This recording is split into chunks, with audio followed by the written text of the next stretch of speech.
UP के पूर्व मुख्यमंत्री और समाजवादी पार्टी के मुखिया अखिलेश यादव ने यूपी के मुजफ्फरनगर से योगी सरकार के खिलाफ गर्जना की। सीएम योगी और उनकी सरकार पर आरोपों की बारिश लगा दी। रैली के मंच से अखिलेश ने 2022 में समाजवादी पार्टी की सरकार बनने की मुनादी भी कर डाली। अभी आए थे बाबा मुख्यमंत्री आए थे। कम से कम बाबा मुख्यमंत्री को अपना घोषणा पत्र पढ़ना चाहिए, उन्हें अपना संकल्प पत्र पढ़ना चाहिए। अभी तक तो हम सोचते थे कि बाबा मुख्यमंत्री इसलिए लैपटॉप नहीं बांट रहे क्योंकि वो लैपटॉप चलाना नहीं जानते। इसलिए साथियों, तय करो आपको कौन सा मुख्यमंत्री चाहिए, कौन सी सरकार चाहिए। अभी आकर के याद दिला गए कि पलायन हो गया है, पलायन। अभी मुख्यमंत्री जी कह रहे हैं पलायन हो गया, और सच्चाई तो ये है कि अगर उत्तराखंड से मुख्यमंत्री जी का पलायन न होता तो 5 साल हमारे खराब नहीं होते। मंच के बराबर फूलों का हार, पीतल की विशाल गदा का उपहार और सामने हजारों का जन सैलाब। समाजवादी पार्टी के मुखिया अखिलेश यादव फूले नहीं समाये। जोश और जुनून से पूर्व मुख्यमंत्री अखिलेश ने मौजूदा हुकूमत पर हथौड़े चलाए, बेगुनाहों की हत्या के इल्जाम लगाए। अगर सबसे ज्यादा अन्याय जनता पर कहीं हो रहा है तो उत्तर प्रदेश में भारतीय जनता पार्टी की सरकार में अन्याय हो रहा है। सबसे ज्यादा कस्टोडियल डेथ अगर कहीं हुई है तो उत्तर प्रदेश में हुई है, यही भारतीय जनता पार्टी की सरकार में। आप ठोको नीति चला रहे हो, आप जिसको चाहो उसको ठोक दे रहे हो। कभी सोचा है उसका असर क्या हुआ?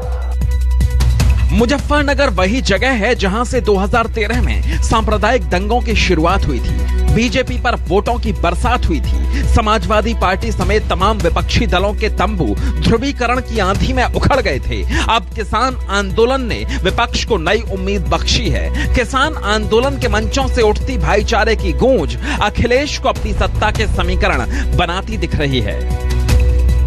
किसान भाइयों बताओ, आय कहां दोगुनी हो गई आपकी? आय दोगुनी नहीं हुई, महंगाई बढ़ गई, महंगाई। और जो 3 कानून लागू हो गए हैं, ये जो 3 कानून हैं, अभी तो आपके फसल की कोई कीमत नहीं मिल रही है। ये जिस समय 3 कानून लागू हो जाएंगे, आपके खेत भी नहीं बचेंगे, और ये बड़े बड़े उद्योगपति आकर के खेतों की मेड़ तोड़ करके आपके खेतों पे कब्जा कर करके आपको मजदूर बनाने का काम करेंगे। किसानों की बेबसी बयां करते करते अखिलेश यादव कोरोना काल की जिल्लतों का जिक्र करने लगे। हजारों किलोमीटर पैदल कूच करने वाली दुखदाई यादों के जरिए सरकार को घेरने लगे। इन्होंने कोरोना में कोई इंतजाम नहीं किया, जनता को अनाथ छोड़ दिया।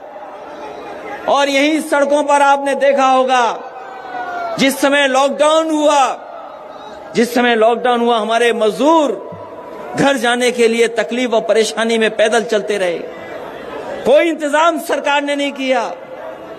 अगर किसान और गरीब अपने घर जाना चाहता था, इलाज चाहता था, उस समय सरकार ने अनाज छोड़ दिया था। अगर कोई चीज काम आ रही थी उस समय पर, तो वही समाजवादी सरकार में एम्बुलेंस 102 और 108 ने गरीबों की मदद करने का काम किया था। लखनऊ की कुर्सी हथियाने की खातिर हाल में ही ओम प्रकाश राजभर से हाथ मिलाने वाले अखिलेश ने साफ किया कि छोटी पार्टियों के साथ उनके गठबंधन का सिलसिला आगे भी जारी रहेगा। अभी तो बहुत सारे गठबंधन भी होने हैं। समाजवादी पार्टी का गठबंधन होने जा रहा है।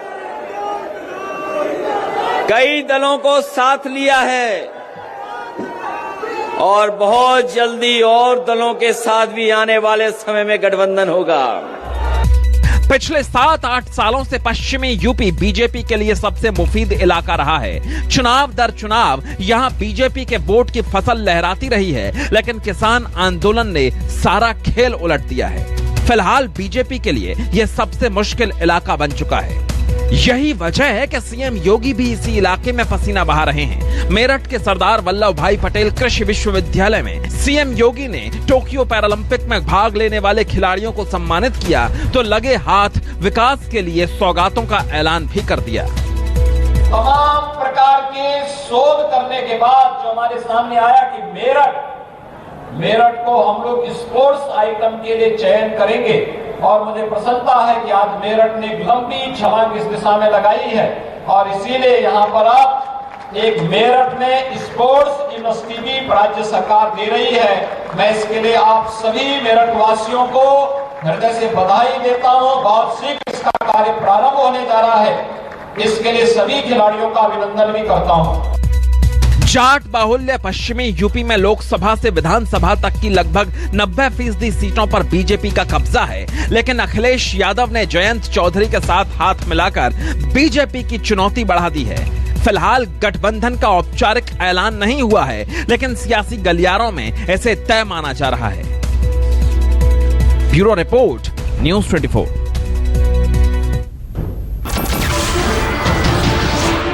नमस्कार, मैं हूं मानक गुप्ता। अगर आपको हमारा ये वीडियो पसंद आया हो तो इसे लाइक और शेयर जरूर करें और हां, हमें सब्सक्राइब और फॉलो करना ना भूलें ताकि आप देश और दुनिया की कोई खबर मिस ना करें। तो जुड़े रहिए हमारे साथ और देखते रहिए न्यूज़ 24।